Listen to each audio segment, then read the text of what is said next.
dychmygu soft Mac efo'r studio yna. Be ydych chi fel o hon? Newid droi hanner awr i 3. Chi'n gwrando ar Radio Cymru? A dio mor hawdd gael hyd i'r geiriau sy'n disgrifio sut dwi'n teimlo. O'na i trio fy ngora os ti'n gaddo ni di wrando.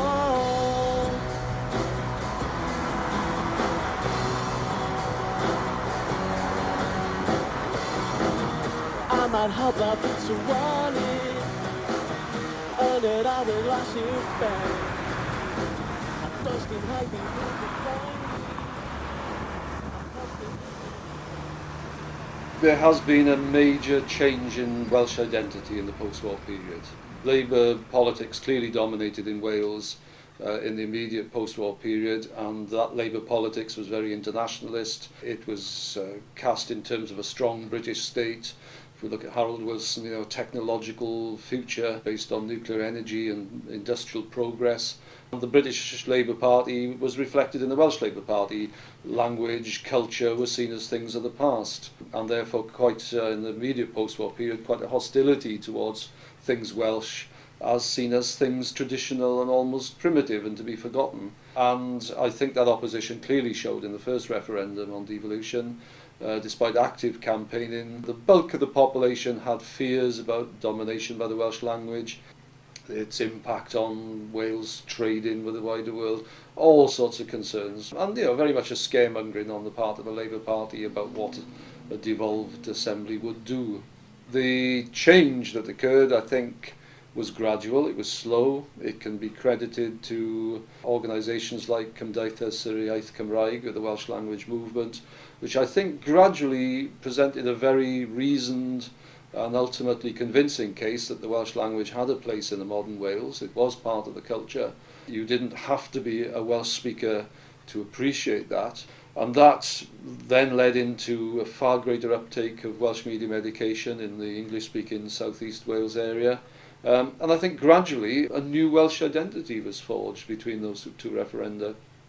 And by the time of the second one, it was still only a marginal result, of course. There was nevertheless a more favourable attitude to things Welsh, to the idea of a greater degree of autonomy, that Wales did have differences from England and that they were legitimate and needed to be recognised in government.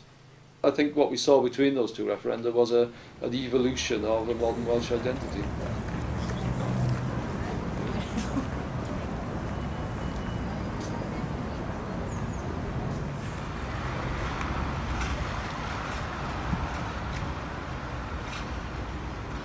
The role of Welsh language in Wales is very complex. I mean, traditionally Wales was divided into a Welsh-speaking heartland, which was in the northwest, and a largely English-speaking South Wales area. That has transformed, largely the growth of administrative centres in Cardiff, particularly the Welsh Assembly, but media outputs like the BBC, S4C, all producing quite a large Welsh-speaking component of the population within South East Wales. The huge change, of course, has been the take-up of Welsh medium education, and now about 40% of people under 16 would claim to be able to speak Welsh, which is quite a transformation. The extent of their Welsh language skills is always disputed, of course.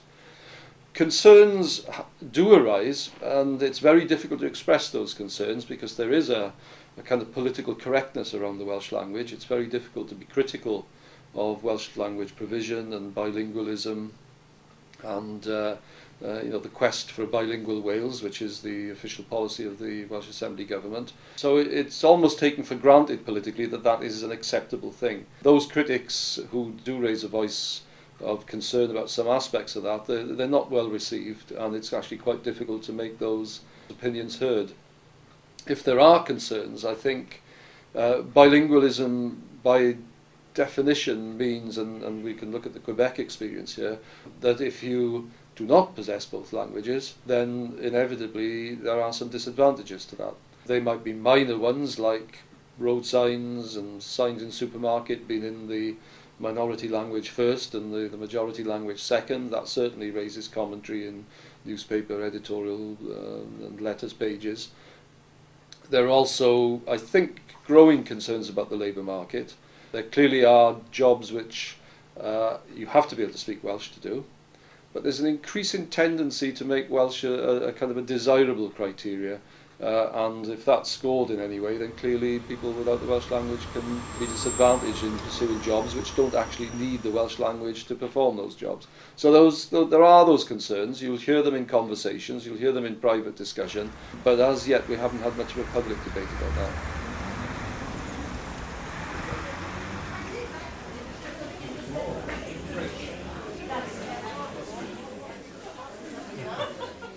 What we have is a complex series of nested Welsh identities. So in South East Wales you will have people who don't speak Welsh but feel themselves to be very Welsh. We refer to that as the Anglo-Welsh tradition, and it's a culture embedded in all the stereotypes of miners and pits and choirs and rugby teams, and a very clear cultural formation. And then I think we have the kind of Cymric identity, which is far more based on language and different cultural expressions, historically in the chapel, in the Eisteddfod, the cultural festivals through the Welsh language, and there have been sociological studies of the distinction between those cultures.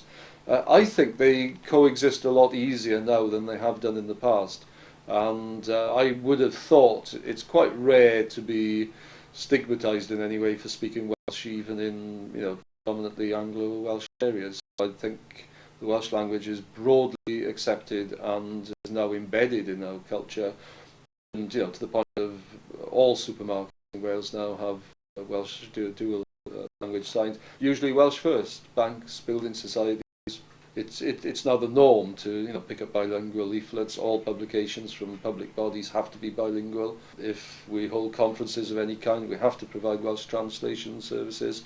It's just become part of the world we operate in. It's still a minority, and the decline is still evident, but the rate of decline has slowed. And that's largely due to Welsh medium education in South East Wales.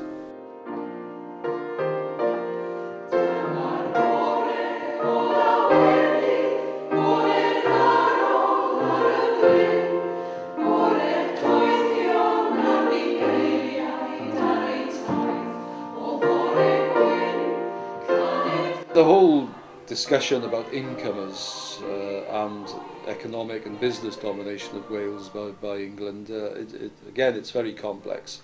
It's less evident in South East Wales. We are part of the UK economy very clearly. The interaction between Cardiff and Bristol is probably more important than between Cardiff and North Wales.